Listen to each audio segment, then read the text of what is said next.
Hello guys, welcome to our YouTube channel study with M. आज मैं आप सभी के लिए काफ़ी इंपॉर्टेंट वीडियो लेके आई हूँ। तो देखिए, आपके आगामी उत्तराखंड के सभी एग्ज़ाम के रिगार्डिंग आज मैं आप सभी के लिए उत्तराखंड की रिवीजन क्लास लेके आई हूँ। देखिए, आज की ये क्लास काफ़ी इंपॉर्टेंट रहने वाली है और इस क्लास में हम उत्तराखंड के मोस्ट इंपॉर्टेंट क्वेश्चंस डिस्कस करेंगे, जो कि आपके आगामी पटवारी, लेखपाल, फॉरेस्ट गार्ड व अन्य यूकेपीएससी द्वारा कंडक्ट कराए जाने वाले सभी एग्जाम्स के लिए इंपॉर्टेंट हैं। तो आप सभी लोग हमारी इस क्लास में स्टार्टिंग से लेकर एंड तक बने रहें। तो चलिए, आज की इस क्लास को हम स्टार्ट करते हैं। स्टार्ट करने से पहले जिन लोगों ने अभी तक हमारे YouTube channel study with M को सब्सक्राइब नहीं किया है, वो सब्सक्राइब कर लें। साथ ही साथ बगल में जो बेल आइकन दिख रहा है, इसे भी प्रेस कर लें, ताकि हम कोई भी वीडियो डालते हैं तो उसका नोटिफिकेशन आपके पास जल्द से जल्द पहुंच जाए। आप सभी लोग हमारे टेलीग्राम चैनल को भी ज्वाइन कर सकते हैं। ये भी स्टडी विद एम के नाम से ही बना हुआ है और टेलीग्राम चैनल पर रात को 8 बजे क्विज का भी आयोजन किया जाता है। काफ़ी इंपॉर्टेंट क्वेश्चन आपको क्विज के रूप में दिए जा रहे हैं, तो आप कोई ज्वाइन कर सकते हैं। तो चलिए, आज के सेशन को हम स्टार्ट करते हैं और इस सेशन का पहला क्वेश्चन है, कुमाऊं में हिंदू मुस्लिम एकता प्रणेता के रूप में कौन प्रसिद्ध है? तो देखिए, इंपॉर्टेंट क्वेश्चन है। कुमाऊं में हिंदू मुस्लिम एकता प्रणेता के रूप में प्रसिद्ध हैं बद्रीदत्त पांडे। अगला क्वेश्चन है, गुजरात के धरासाना नामक स्थान के नमक डिपो पर धरना देने वाले उत्तराखंड के एकमात्र स्वयं सेवक कौन थे?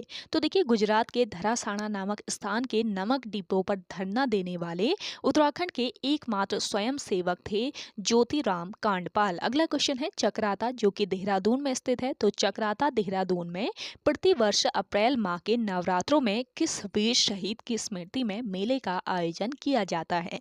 तो देखिए, चक्राता में प्रतिवर्ष अप्रैल माह के नवरात्रों में अमर शहीद वीर केशी चंद की स्मृति में मेले का आयोजन किया जाता है और अमर शहीद वीर केशी चंद को ब्रिटिशों के विरुद्ध षड्यंत्र करने के आरोप में 3 मई 1945 को फांसी दे दी गई थी। अगला क्वेश्चन है आपका, कुमाऊं परिषद को कांग्रेस में किस वर्ष सम्मिलित किया गया? तो देखिए, कुमाऊं परिषद को कांग्रेस में सम्मिलित किया गया था वर्ष 1926 ईस्वी में। अगला क्वेश्चन है, वर्ष 1922 में देहरादून से अभय नामक साप्ताहिक राष्ट्रीय पत्रिका का प्रकाशन किसने प्रारंभ किया?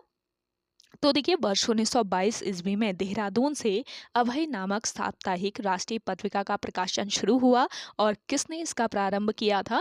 स्वामी विचारानंद सरस्वती ने। अगला क्वेश्चन देखेंगे, वर्ष 1822 ईस्वी में किस अंग्रेज कमिश्नर ने उत्तराखंड में खच्चर सेना विकसित करने के प्रयास किए? तो देखिए, वर्ष 1822 ईस्वी में कमिश्नर ट्रेल ने उत्तराखंड में खच्चर सेना विकसित करने के प्रयास किए। अगला क्वेश्चन है आपका, पंडित विधादत्त उनियाल किस कार्य से संबंधित हैं? मोस्ट इंपॉर्टेंट है, पंडित विधादत्त उनियाल संबंधित हैं कृषि कार्य से। अगला क्वेश्चन है आपका, उत्तराखंड में मिशन अंत्योदय सर्वेक्षण किससे संबंधित है?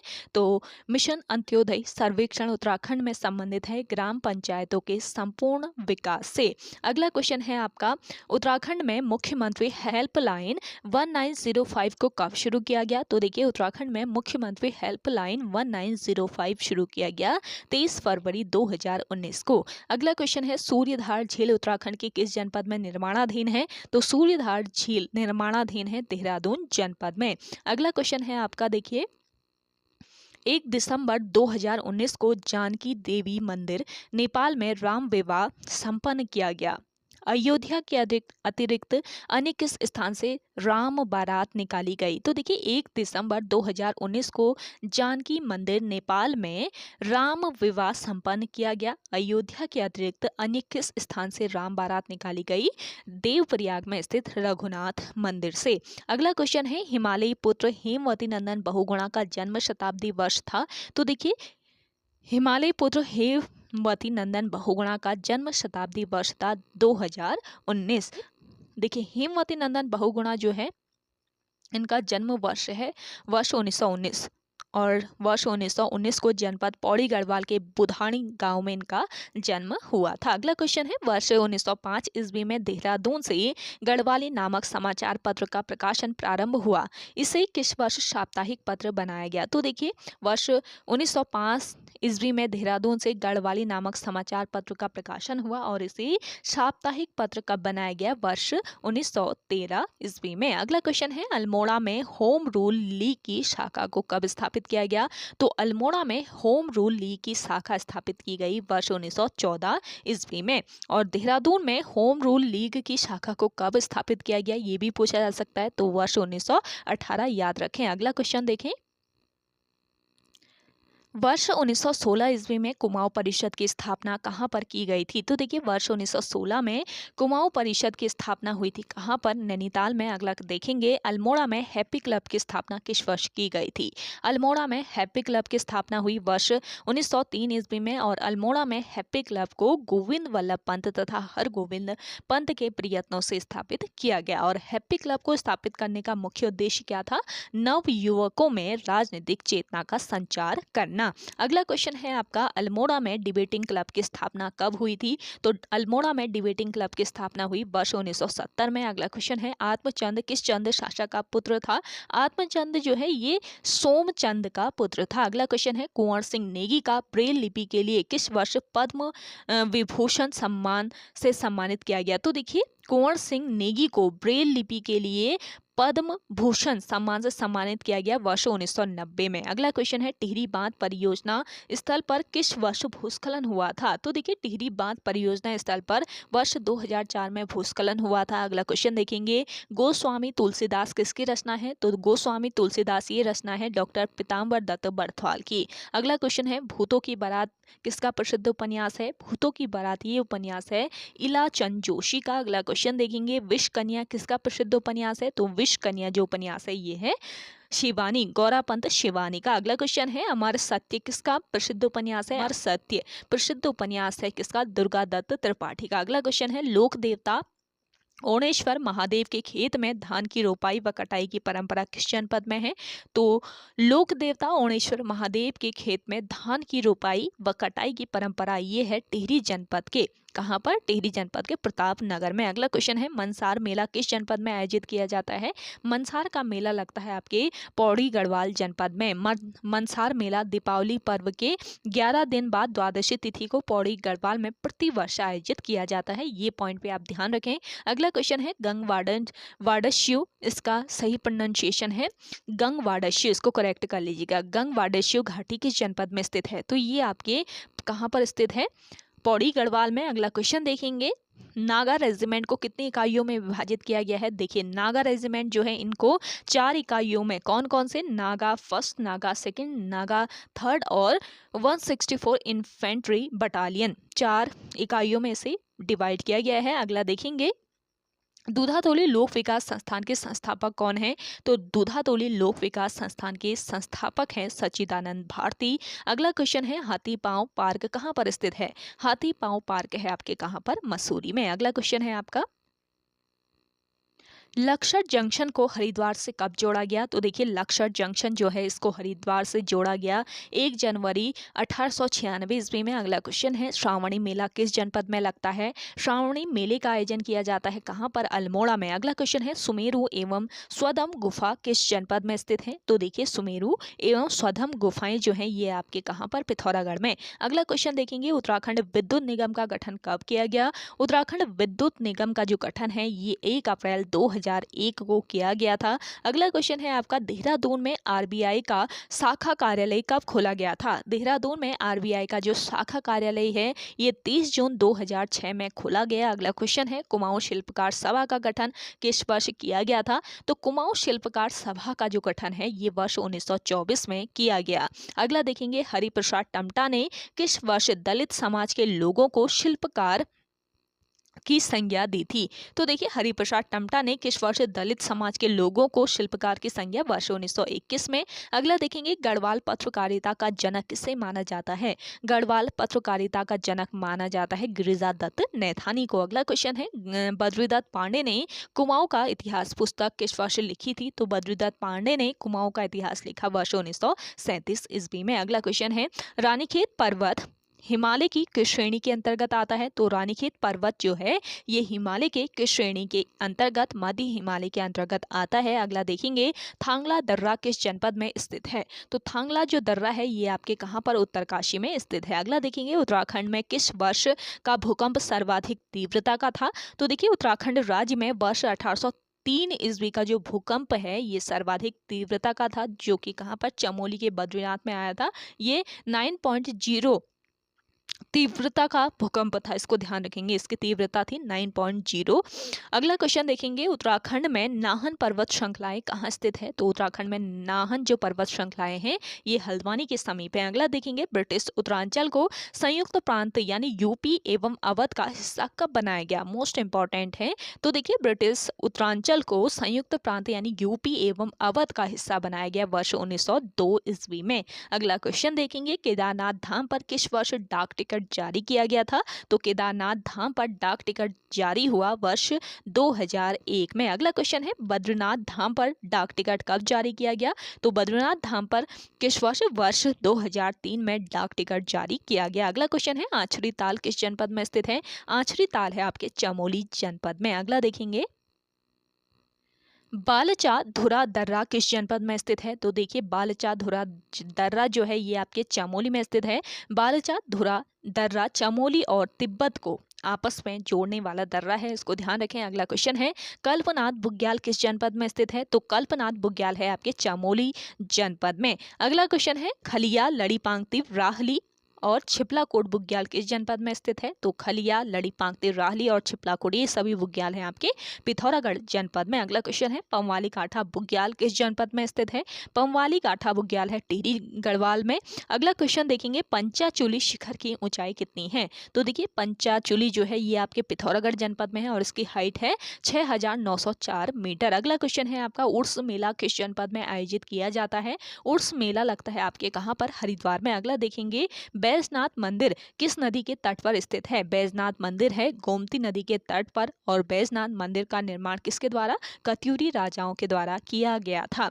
अगला क्वेश्चन है आपका, नानक मत्ता जो कि उधम सिंह नगर जनपद में स्थित है, तो नानक मत्ता का प्राचीन नाम यहाँ पे बताना है, तो इसका प्राचीन नाम है बख्शी। और नानक मत्ता तीर्थ के निकट एक बांध भी है जिसका नाम है नानक सागर। अगला क्वेश्चन है आपका, डांडी यात्रा में कुमाऊं से किसने भाग लिया था? तो देखिए, डांडी यात्रा में कुमाऊं से भाग लिया था किसने? ज्योतिराम कांडपाल ने। मोस्ट इंपॉर्टेंट क्वेश्चन है। अगला क्वेश्चन देखेंगे, सिंगौली भटवाड़ी जल विद्युत परियोजना किस नदी पर निर्माणाधीन है? तो देखिए, सिंगौली भटवाड़ी जल विद्युत परियोजना जो है ये निर्माणाधीन यानी अंडर कंस्ट्रक्शन है मंदाकिनी नदी के। अगला क्वेश्चन देखेंगे, बालेश्वर मंदिर किस जनपद में स्थित है? तो बालेश्वर मंदिर जो है ये है आपके कहाँ पर? चंपावत में। और कुछ इंपॉर्टेंट पॉइंट भी देख लीजिए, बालेश्वर मंदिर से क्रांचल देव का वर्ष 1223 ईस्वी का लेख प्राप्त हुआ है। मोस्ट इंपॉर्टेंट पॉइंट है और इसमें मांडलिक राजाओं के नाम अंकित है। और मांडलिक राजा एक प्रकार के सामंत होते थे जो अपने अधिपति के अधीन काम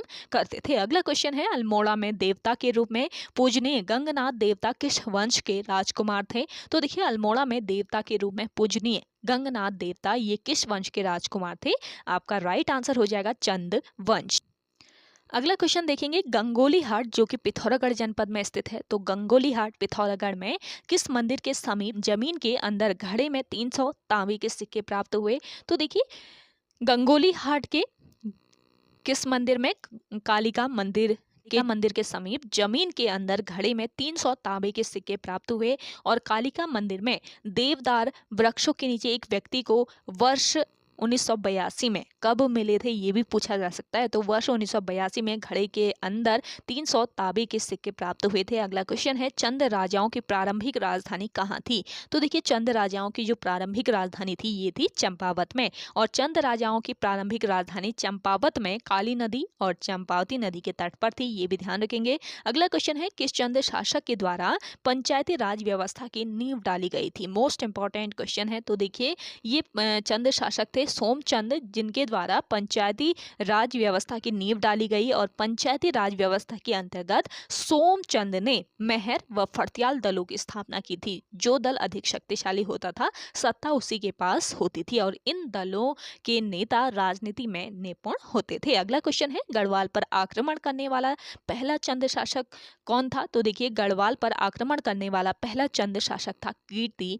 चंद। अगला क्वेश्चन है, चंद राजाओं के शासन काल में ढेक, देव, करायत, धोबी, टमटे, नाई आदि को क्या कहा जाता था? तो देखिए चंद राजाओं के शासनकाल में देव, ढेक, करायत, धोबी, टमटे, नाई आदि को कहा जाता था। पौरी 15 विश्वा। अगला क्वेश्चन है, लेखक बलिराम चौधरी किस चंद राजा के समकालीन था? मोस्ट इंपॉर्टेंट क्वेश्चन है। तो लेखक बलिराम चौधरी समकालीन थे कल्याण चंद के। अगला क्वेश्चन है, कल्याण चंद का मणकोटी सामंत कौन था? तो देखिए कल्याण चंद का मणकोटी सामंत था पृथ्वी चंद रजबार। अगला क्वेश्चन है, चंद राजाओं के शासनकाल में दीवान उपाधि किसके लिए प्रयुक्त थी? तो देखिए चंद शासनकाल में दीवान की जो उपाधि थी ये प्रधानमंत्री के लिए प्रयुक्त होती थी। अगला क्वेश्चन है, चंद शासनकाल में कौन से पद परंपरागत थे? तो चंद शासनकाल में परंपरागत पद कौन से थे? मंत्री और बख्शी के।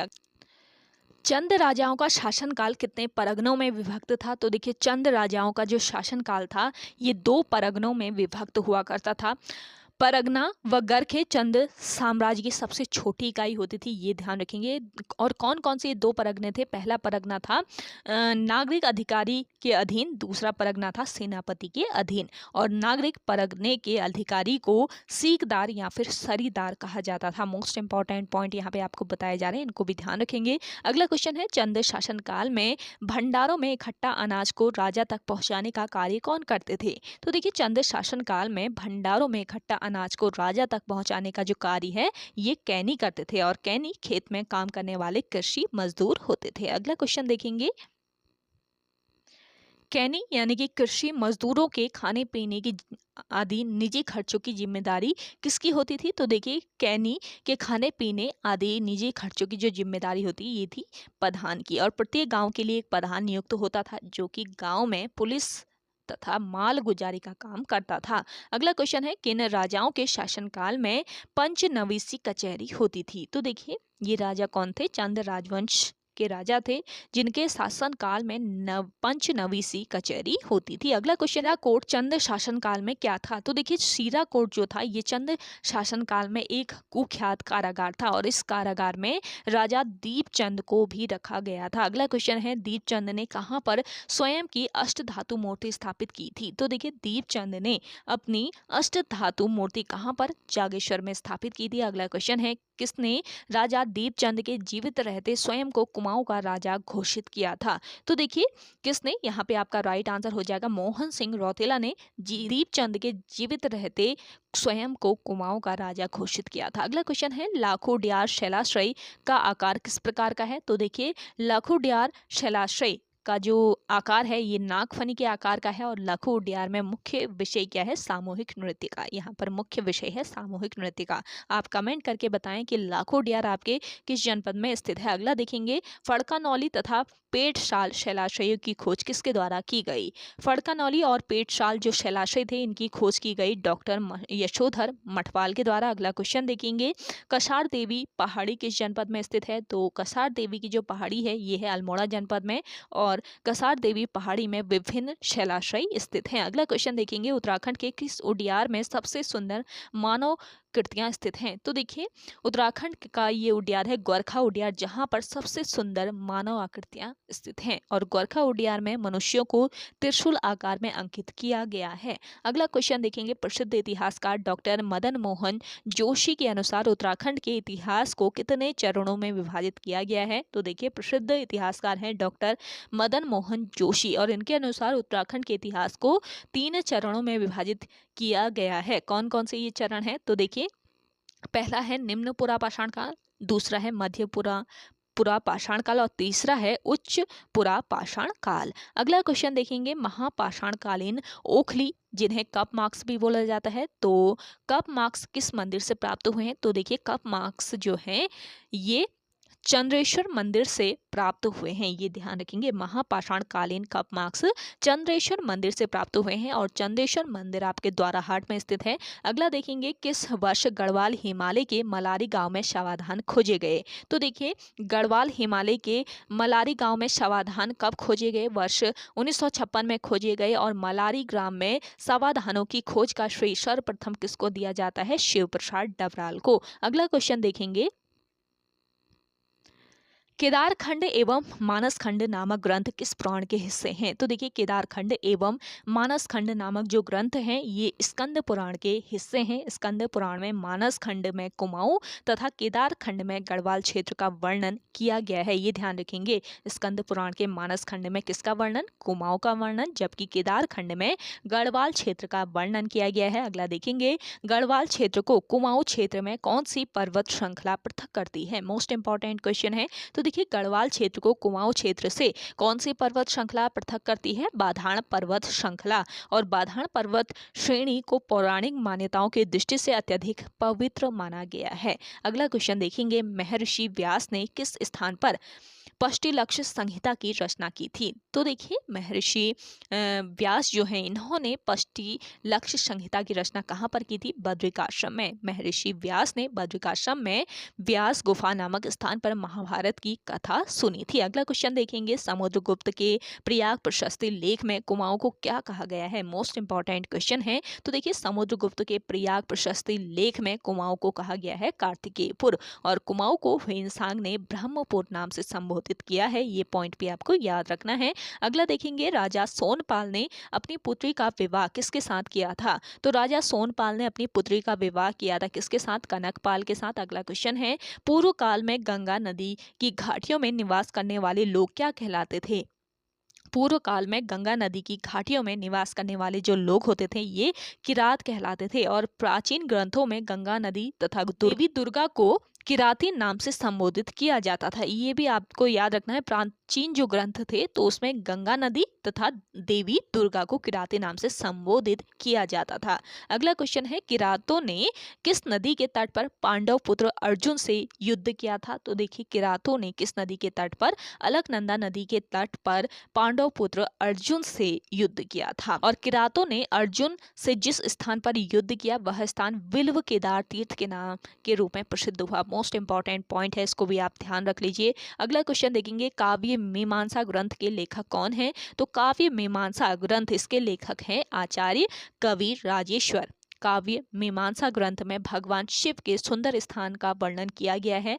अगला क्वेश्चन देखेंगे, किरात जाति के लोगों का मुख्य व्यवसाय क्या था? तो देखिए किरात जाति के लोगों का मुख्य व्यवसाय था आखेट और पशुपालन। अगला क्वेश्चन है, कुमाऊं में किन स्थानों पर किरातों के वंशज मुख्यतः निवास करते हैं? तो देखिए किरातों के वंशज मुख्यतः कहाँ पर, किस स्थान पर निवास करते हैं? अशकोट एवं डीडीहाट, जो कि पिथौरागढ़ जनपद में आपके स्थित हैं। अगला क्वेश्चन है, किस जाति के लोगों में मृतकों की प्रिय वस्तु को उनकी समाधि में रखने की प्रथा प्रचलित है? तो ये किस जाति नहीं, यहाँ पे आपका प्रजाति होगा। तो ये प्रजाति है शक प्रजाति। तो इन लोगों, शक प्रजाति के लोगों में मृतकों की प्रिय वस्तु को उनकी समाधि के समीप रखने की प्रथा जो है ये प्रचलित थी।